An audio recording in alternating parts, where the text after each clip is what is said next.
भडगाव पाटी येथे 2 दुकानांमध्ये चोरी, मुरगुड परिसरामध्ये पुन्हा चोरी। वर्षभर मुरगुड शहरामध्ये विविध ठिकाणी चोऱ्या झाल्या होत्या।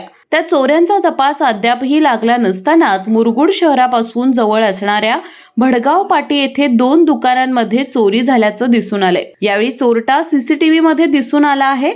आता तरी मुरगुड पोलीस याचा तपास करून चोरांना अटक करणार काय, अशी विचारणा नागरिकांमधून होतीये।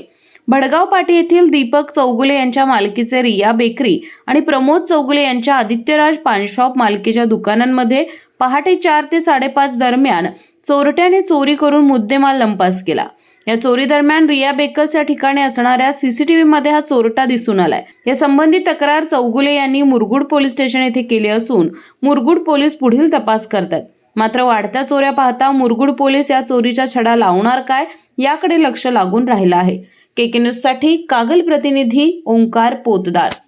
बाळ, फ्रीज मधून श्रीखंड काढ ना। आम्ही पूर्वी घरीच बनवायचो श्रीखंड, त्याची चवच वेगळी होती। आता काय सगळं रेडीमेड। आजी, हे श्रीखंड खाऊन बघ। आज तुझ्या आईनं घरीच बनवलं की काय? हे आहे गोकुळचं श्रीखंड। अगदी जिभेवर रेंगाळणार। जिभेवरच नाही तर मनावरही रेंगाळणार। गोकुळ श्रीखंड, मनावर रेंगाळणार।